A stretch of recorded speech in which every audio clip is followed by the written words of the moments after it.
Je suis à l'aéroport avec ma famille et je tiens mon petit sac serré. Ma mère dit qu'elle part vite aux toilettes juste avant l'embarquement. J'ai un nœud à l'estomac, même si tout semble normal. Pourquoi ce moment semble-t-il soudain mauvais? Cette histoire est racontée en français simple et il y a des sous-titres dans presque toutes les langues. J'ai 8 ans et les vacances sont presque finies. Je le sens déjà le matin. Mon père ferme les valises. La fermeture éclair fait un bruit fort. Je n'aime pas ce bruit. Il signifie le départ. Ma sœur traverse la chambre. Elle est plus grande que moi. Elle paraît calme. Je l'observe et j'essaie d'être aussi calme. Je ne veux pas me faire remarquer. Je ne veux pas être un problème. Dehors, un taxi attend. L'air est chaud. Ma mère dit que nous avons assez de temps. Elle sourit. Ce sourire me calme. Je m'assieds dans la voiture et je regarde par la fenêtre. Des palmiers défilent. Le soleil m'éblouit un peu. Je pense à la mer. Je pense aux derniers jours à la plage. J'ai trouvé un coquillage et je l'ai gardé. Maintenant, je le serre dans ma poche. Il est lisse. Cela me rassure. À l'aéroport, tout est grand. Tout est bruyant. Des valises roulent sur le sol. Des gens parlent en même temps. Je ne comprends pas tout, mais je sens l'agitation. Je marche tout près de ma mère. Ainsi, je me sens en sécurité. Mon père marche devant. Il tient les passeports. Ma sœur marche à côté de lui. Je suis au milieu. Ma mère est juste derrière moi. Je sens sa présence. Cela me donne de la force. Nous faisons la queue. Je vois des panneaux. Je vois de longues files. Je ne sais pas exactement où nous allons. Mais mon père le sait. Alors je le suis simplement. Au contrôle, je dois poser mon sac. Le tapis avance lentement. Un homme me dit de lever les bras. Je le fais. Je me sens petit. Je n'aime pas ce sentiment. Après le contrôle, tout est plus clair. Il y a beaucoup de lumière. Beaucoup de couleurs. Ma sœur dit qu'elle a faim. Mon père dit « plus tard ». Ma mère hoche seulement la tête. Nous allons vers la porte d'embarquement. La porte est l'entrée de l'avion. J'entends ce mot vraiment pour la première fois. Je le retiens. Je retiens des choses quand je suis incertain. À la porte, beaucoup de gens sont assis. Certains parlent, certains dorment, certains regardent des écrans. Nous nous asseyons. Ma mère reste debout. Elle regarde l'affichage, puis la montre, puis elle se penche vers moi. Sa voix est douce. Elle dit qu'elle doit vite aller aux toilettes. Elle dit que nous pouvons déjà aller vers l'embarquement si ça commence. Elle le dit calmement, comme si ce n'était rien de spécial. Je hoche la tête. Je veux être sage. Je ne veux pas poser de questions. Je ne veux pas m'accrocher. Alors je ne dis rien. Une voix dans le haut-parleur annonce quelque chose. Des gens se lèvent. L'embarquement commence. Embarquement signifie que nous montons dans l'avion. Je ne comprends pas tout, mais je le vois. Mon père se lève. Ma sœur se lève. Je me lève. Je me tourne encore une fois. Ma mère n'est pas là. Je pense d'abord qu'elle arrive tout de suite. Tout de suite est pour moi un moment court. Peut-être 10 secondes. Peut-être 20. Mais la file avance. Nous avançons. Je tire la manche de mon père. Je dis que maman est encore partie. Ma voix est fine. Mon père ne se retourne pas. Il dit seulement qu'elle prend le prochain vol. Sa voix est calme. Cela me trouble. Je regarde ma sœur. Elle regarde le sol. Elle ne dit rien. Elle paraît normale. Trop normale. Maintenant, nous sommes juste devant la porte. Un homme scanne nos billets. Des gens derrière nous poussent. Je sens une pression dans le dos. Je veux rester immobile. Je veux attendre. Mais mes pieds avancent. Nous passons par le couloir vers l'avion. Le couloir est étroit. L'air est frais. J'entends des pas. J'entends des sacs. Je tiens mon sac fermement. Dans l'avion, je vois beaucoup de sièges, de petits hublots. Mon père montre notre rangée. Nous nous asseyons. Je m'assieds près du hublot. Ma sœur s'assied à côté de moi. Mon père s'assied côté couloir. La place à côté de lui reste vide. Je fixe cette place vide. Je pense elle arrive tout de suite. Tout de suite, elle s'assied. Tout de suite, elle dit mon nom. Puis j'entends un clic sec. La porte se ferme. Et en moi, tout devient silencieux. L'avion roule lentement sur la piste. Je reste immobile et je regarde droit devant. Le siège vide à côté de mon père est comme un trou. Je ne peux pas détourner les yeux. Je le regarde encore et encore. J'espère toujours qu'elle s'assied soudain là. Le moteur devient plus fort. Ma tête commence à serrer. La pression va et vient. D'abord légère, puis plus forte. Je pose mon front contre le hublot froid. Ça aide un peu. Dehors, tout bouge plus vite. Puis l'avion décolle. Mon estomac se noue. Je retiens mon souffle. D'habitude, ma mère parle maintenant. Elle dit que tout va bien. Elle dit que je ne dois pas avoir peur. Maintenant, personne ne parle. Je me tourne vers mon père. Je demande doucement quand maman vient. Il répond calmement, sans me regarder. Il dit qu'elle viendra plus tard. Il dit que je ne dois pas m'inquiéter. Sa voix est ferme. Trop ferme. Cela ne me calme pas. Je hoche quand même la tête. Je veux le croire. Je veux que tout redevienne normal. Ma tête fait encore mal. Ça pulse derrière mes yeux. Je les ferme un instant. Quand je les ouvre, le siège est toujours vide. Le temps passe lentement. Je ne sais pas depuis combien de temps nous volons. Des minutes semblent des heures. Ma sœur est assise à côté de moi. Elle regarde devant elle. Je lui demande si maman lui manque aussi. Elle hausse seulement les épaules. Elle dit que papa a dit que tout va bien. Puis elle se tourne. Cela me rend silencieux. Une femme apporte le repas. Je le prends parce qu'on me le donne. Je mange un peu. C'est sec. Je bois de l'eau. Ma tête fait encore mal. Je ne dis rien. Je regarde sans cesse dans le couloir. Chaque bruit me fait dresser l'oreille. Des pas, des voix. Mais personne ne vient vers nous. Le vol se termine. L'avion atterrit brutalement. Je serre les lèvres. Des gens applaudissent. Je n'applaudis pas. Je me lève quand tout le monde se lève. Je reste tout près de mon père. J'ai peur de le perdre. Nous traversons l'aéroport. Je tiens mon sac serré. Je regarde à gauche et à droite. Je cherche son visage. Je cherche ses cheveux. Je cherche sa veste. Partout des inconnus. Personne ne fait signe. Personne n'appelle mon nom. À la sortie, nous nous arrêtons un instant. Je pense, elle arrive maintenant. Maintenant tout de suite. Mais mon père continue. Il ne dit rien. Alors je le suis. Dehors, il fait froid. Très différent des vacances. Je ferme ma veste. Ma tête fait encore mal. Je dis à mon père que je ne me sens pas bien. Il pose brièvement sa main sur mon épaule. Il dit que nous serons bientôt à la maison. Dans la voiture, c'est silencieux. Les rues sont sombres. Des lumières passent. Je pose la tête contre la vitre. Mes yeux deviennent lourds. Je pense encore et encore à l'aéroport. Aux toilettes, à l'attente. Ma tête serre plus fort. Puis ça va un peu mieux. Puis de nouveau pire. À la maison, nous entrons. L'appartement sent comme toujours. Mes chaussures sont là.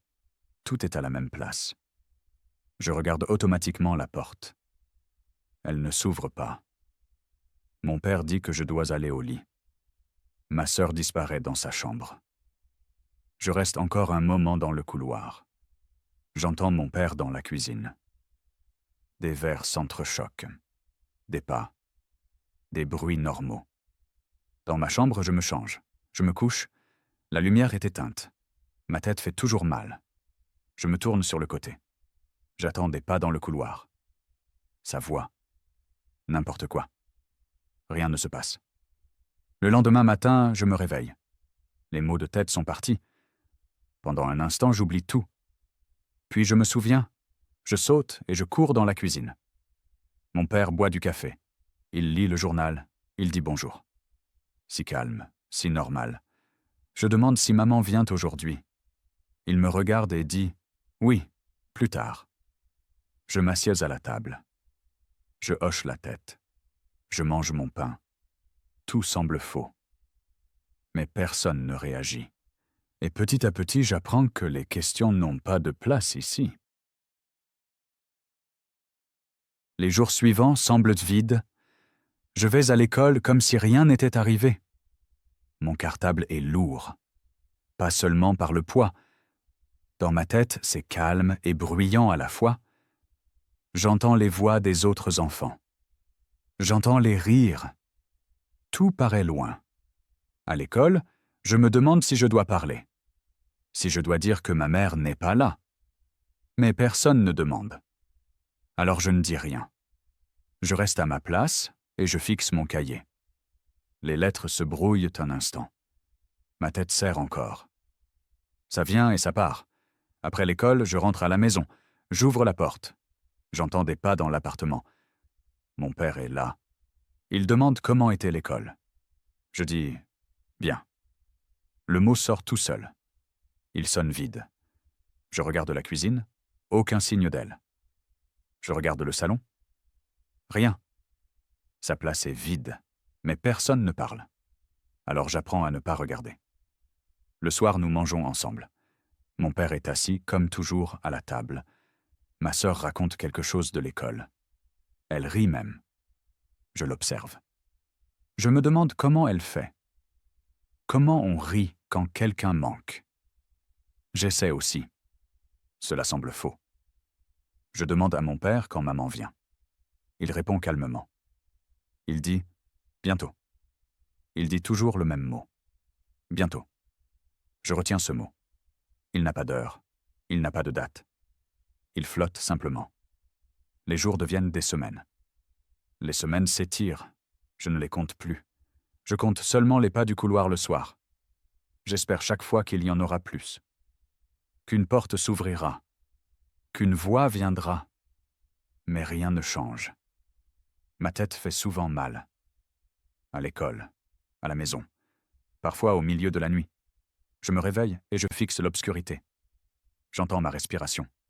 Je la retiens un instant. Puis j'expire. Ainsi, je reste calme. Je continue à aller à l'école. Je joue avec d'autres enfants. Je cours. Je ris. Pour de brefs instants, j'oublie tout. Puis tout revient.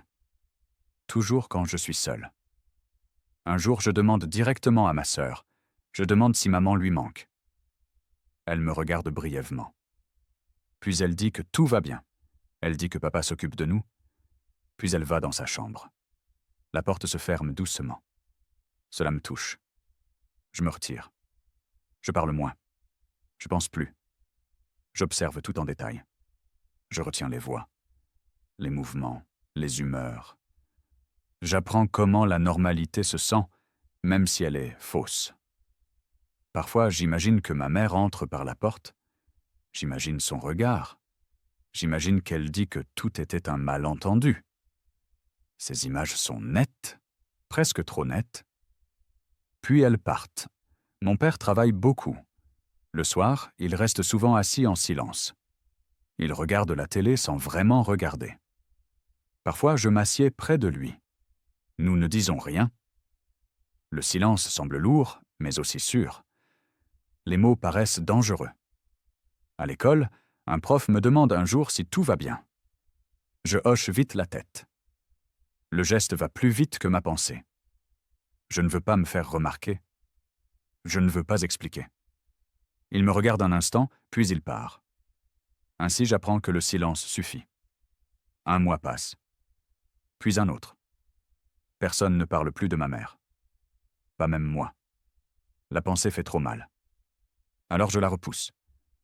Je deviens doué pour ça. Parfois, quand ma tête fait mal, je m'allonge. Je ferme les yeux. J'imagine un endroit tout calme.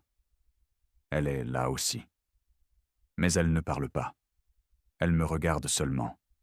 Et lentement, je commence à croire que ce sentiment est ma nouvelle maison. Les années passent sans que personne ne les compte. Je deviens plus grand sans vraiment le remarquer. Mon corps grandit, ma voix change, ma vie continue. Mais quelque chose reste figé. Dans l'appartement, peu de choses changent. Les meubles sont toujours là.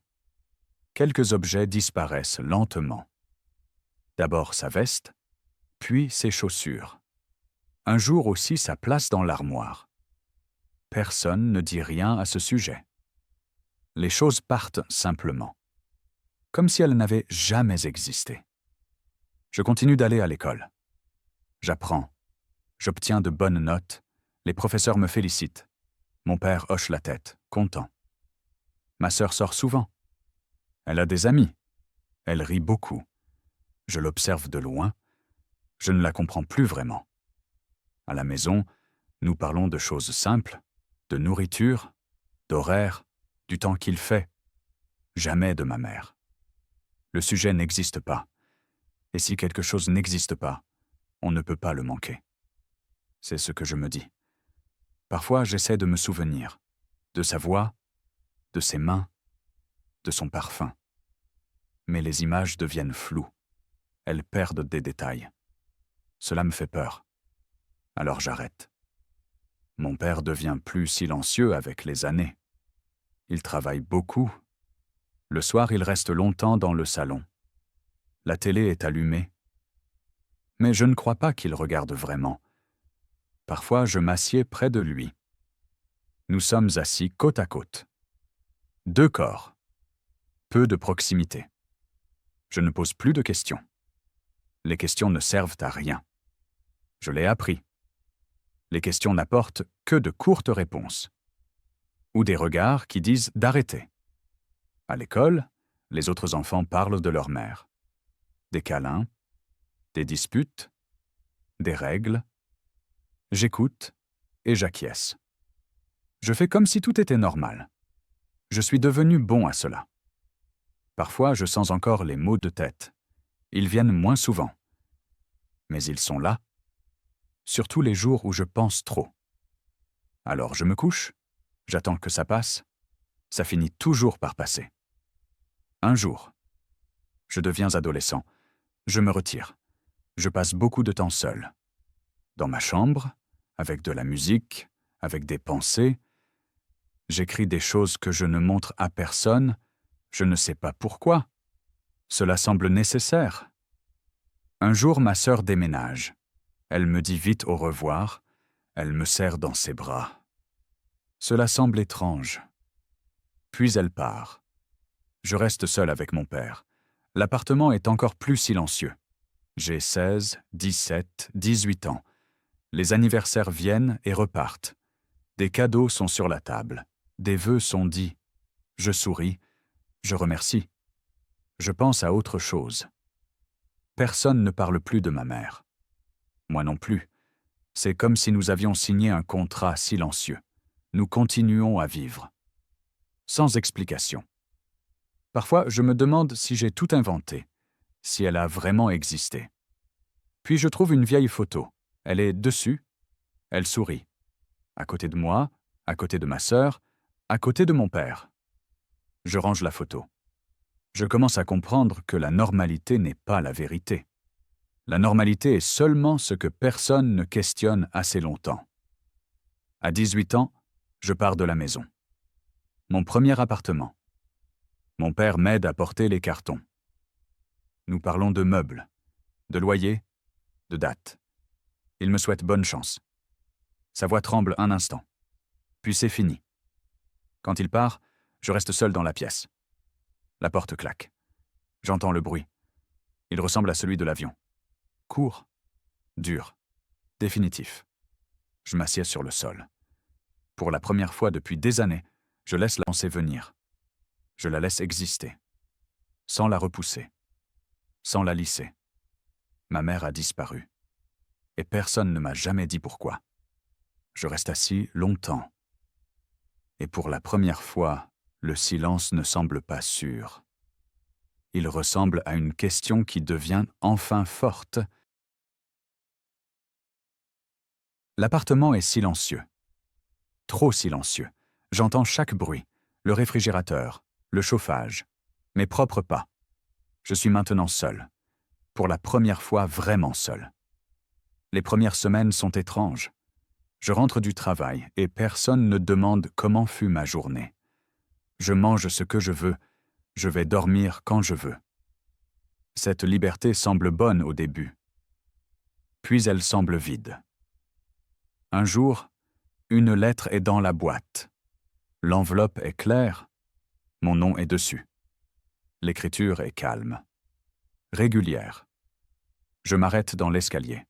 Je lis mon nom encore et encore. Personne ne m'écrit de lettres. Personne sauf les administrations. Mais celle-ci paraît différente. Je mets la lettre dans ma poche et je monte. Dans l'appartement, je la pose sur la table. J'enlève ma veste. Je me lave les mains. Je fais tout lentement. Je ne sais pas pourquoi j'hésite. Puis j'ouvre l'enveloppe. La lettre est courte. Pas d'adresse, pas d'explication, juste quelques phrases. Elles sont gentilles, prudentes. La personne écrit sur la journée, sur la météo, sur de petites pensées. À la fin, aucun nom. Je lis la lettre 2 fois, puis une 3e fois. Je sens une légère tension dans la tête. Pas une vraie douleur, plutôt une pression, une sensation connue. Je ne sais pas qui c'est. Je pose la lettre. Je me dis que cela ne signifie rien. Quelqu'un s'est trompé. Le jour suivant, je n'y pense plus. Ou presque plus. 2 semaines plus tard, une autre lettre arrive.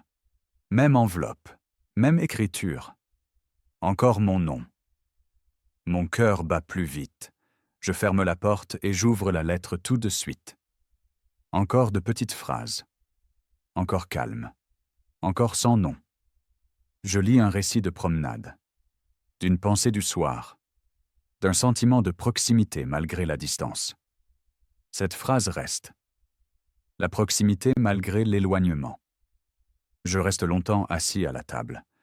Je commence à répondre. Sans savoir pourquoi, j'écris prudemment. Neutre. Je ne raconte rien d'important, juste le quotidien. Le travail. Le temps qu'il fait. À la fin, je ne signe pas. Je ne sais pas à qui j'écris. Je poste la lettre. Les semaines passent. Des lettres arrivent, des lettres partent. Toujours pareil, toujours calme. Jamais personnel. Et pourtant, cela semble personnel. J'attends cela. Je me surprends à regarder le courrier chaque jour. Parfois, rien n'arrive. Alors je deviens nerveux. Je descends plus souvent. Je vérifie. Quand une lettre est là, je souffle. Je me demande souvent qui est cette personne. Je pense à poser la question. Mais je ne le fais pas. J'ai appris que les questions changent les choses et je ne veux pas que quelque chose change. Une fois, j'écris sur mon enfance. Juste un peu, sans détail. Je ne parle pas de ma mère. Mais j'écris sur l'attente, sur des choses jamais expliquées. La réponse arrive plus vite que d'habitude. La lettre est plus longue. L'écriture semble un peu tremblante. La personne écrit qu'elle connaît ce sentiment. Que l'attente peut durer toute une vie. Que certaines choses ne disparaissent pas, même si on n'en parle pas. Je relis ces phrases encore et encore. Quelque chose commence à bouger en moi. Très lentement. Comme une pensée qui n'ose pas finir. Je compare l'écriture. Avec de vieilles choses. Avec des cartes. Avec des souvenirs. Je ne trouve rien. Et pourtant quelque chose paraît familier. Trop familier. Je pense à ma mère. Pour la première fois depuis longtemps sans douleur. Juste avec une légère tension. Je ne repousse pas la pensée. Je la laisse là un instant. Puis je pose la lettre. Je me dis que j'imagine. que je suis fatigué, que c'est un hasard. Je continue d'écrire, semaine après semaine, année après année. Et sans le dire, je commence à écrire autrement. Plus personnel, plus honnête. Comme si quelqu'un me voyait vraiment. Je ne sais toujours pas qui m'écrit. Mais je sais que ces lettres restent, et qu'elles gardent vivant quelque chose que j'ai longtemps endormi. Les années passent, et les lettres restent. Elles arrivent régulièrement, pas chaque semaine, pas chaque mois, mais toujours quand j'en ai besoin. Je ne le sais pas avant. Je le vois seulement quand l'enveloppe attend dans la boîte. J'ai maintenant presque 30 ans. Ma vie est calme. Je travaille, j'ai des collègues, des connaissances, parfois des rendez-vous. Personne ne reste longtemps, et cela ne me dérange pas. La proximité est pour moi quelque chose qu'on doit contrôler. Les lettres font partie de mon quotidien. Je les lis le soir, toujours à table, toujours avec un verre d'eau. C'est un rituel fixe, et les rituels me donnent de la stabilité. Avec le temps, les lettres changent. Les phrases deviennent plus longues, plus personnelles. Elle n'écrit plus seulement sur la journée, elle écrit sur les sentiments, la culpabilité, les choses irréversibles. Un soir, je lis une phrase qui ne me lâche plus. Elle écrit qu'elle me voit chaque jour devant elle. Pas comme je suis maintenant, mais comme j'étais à 8 ans, à l'aéroport. Mon cœur s'arrête un instant. Je relis la phrase, encore et encore. Ma tête recommence à serrer. L'ancien sentiment revient. Je me lève et je marche dans la pièce. Mes mains tremblent un peu. Je réponds, pour la première fois sans prudence, pour la première fois directement. Je demande comment elle sait cela, pourquoi elle l'écrit, qui elle est. La réponse arrive plus vite que d'habitude. L'enveloppe semble normale, mais mes mains se sentent étrangères quand je l'ouvre. Je lis lentement, très lentement. Elle écrit qu'elle s'est tue longtemps, trop longtemps, qu'elle avait peur de me blesser, peur de tout casser. Elle écrit qu'elle est ma mère. Je relis cette phrase plusieurs fois, jusqu'à ce qu'elle perde sa forme. Ma poitrine se serre. Je m'assieds, je me relève, je ne sais pas quoi faire. Elle continue et dit qu'elle est infiniment désolée. Aucun jour ne passe sans se souvenir. Elle n'oublie jamais l'aéroport et sait que tout était faux. Je tiens la lettre si fort que le papier craque. Elle écrit qu'elle ne peut pas me dire où elle est, pas maintenant, peut-être jamais. Elle me demande de ne pas chercher, de ne pas fouiller. Elle dit qu'elle ne le supporterait pas et qu'elle craint de me perdre. Je lis ces lignes avec des larmes aux yeux. Elles viennent doucement, sans sanglots, simplement. Des voix se battent en moi. L'une veut des réponses, l'une veut courir, l'une veut crier. Une autre veut garder la lettre et ne rien changer. Je réponds, mes mains sont calmes, même si moi je ne le suis pas. J'écris que je l'ai toujours su, pas consciemment, mais au fond de moi. Que j'ai beaucoup de questions, trop, mais que je respecte sa demande. J'écris que cela fait mal, que cela a toujours fait mal. Mais je suis heureux qu'elle vive, qu'elle écrive, qu'elle soit là, même loin. Les lettres suivantes sont différentes, plus honnêtes, plus lourdes. Elle écrit davantage sur la faute. J'écris davantage sur ma vie. Nous tournons prudemment, l'un autour de l'autre, comme deux personnes qui s'aiment, mais ont peur de se toucher. J'ai 30 ans, puis 35. Les lettres restent, et elle ne demande jamais mon adresse. Je ne demande jamais la sienne.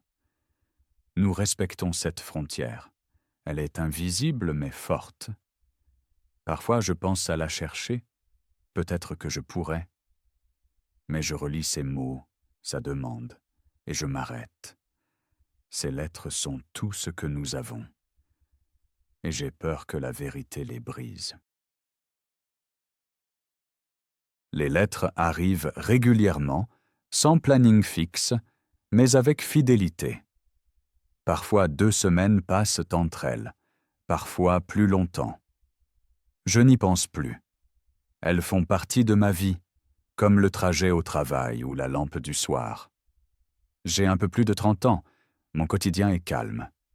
Je me lève le matin, je pars travailler, je rentre le soir. Je cuisine, je lis, j'écris des lettres. Tout semble normal. Ni heureux, ni triste, simplement juste.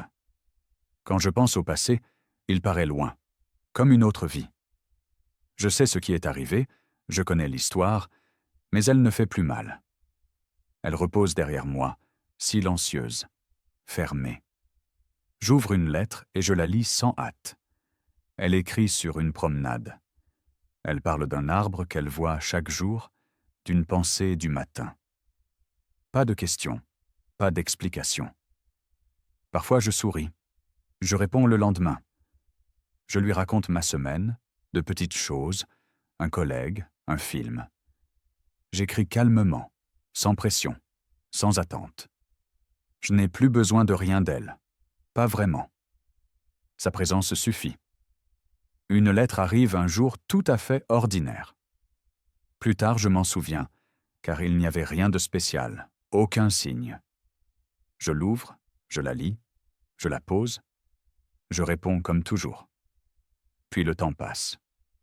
D'abord, je n'y pense pas. 1 semaine sans lettre n'est rien. 2 semaines non plus. Je travaille beaucoup, je suis fatigué, j'ai d'autres pensées. Après 3 semaines, je regarde plus souvent la boîte, sans y penser, juste par habitude. Elle est vide. Je hausse les épaules. Après 4 semaines, je m'arrête un instant. Je me demande si j'ai écrit trop tard. Peut-être que ma lettre ne l'a pas encore trouvée. Je calcule. Tout semble correct. J'écris encore une fois, court, calme, sans question. Je parle de ma journée, je ne dis pas que j'attends. Je poste la lettre et je n'y pense plus. Les jours passent, 1 mois puis un autre. Je remarque que je marche plus lentement en rentrant. J'écoute mieux les pas dans l'escalier. Je prends le courrier et je le regarde attentivement. Facture, publicité, pas de lettre. Je ne sens ni panique ni peur, seulement un vide ouvert. Je pense à elle, pas à l'aéroport ni au passé, seulement aux lettres, à l'écriture, au rythme. Je me demande si elle voyage, si elle fait une pause ou si elle a oublié d'écrire. J'écris une dernière fois, plus long. Je parle de moi, du sentiment que tout va bien. Je vis bien et je suis reconnaissant. Je ne cache rien. J'écris ouvertement. J'attends. La boîte reste vide. Les semaines deviennent des mois, les saisons changent, je le sens dans l'air, la lumière, les sons dehors. Ma vie continue. Je me lève, je travaille, je dors. Parfois je tiens une enveloppe que je n'envoie jamais. Parfois je reste assis et je regarde la table. Je ne ressens pas de tristesse, seulement une légère gêne, comme si un son familier avait disparu. Je ne sais pas pourquoi elle n'écrit plus. Il n'y a ni adieu, ni explication, ni dernier mot. Les lettres s'arrêtent simplement. Et le plus étrange, c'est que tout semble quand même normal. Je continue de vivre. Je travaille, je ris, je fais des plans, sans y penser toujours. Mais parfois, très brièvement, je me le demande. Peut-être que l'oubli recommence maintenant, mais sans commencement.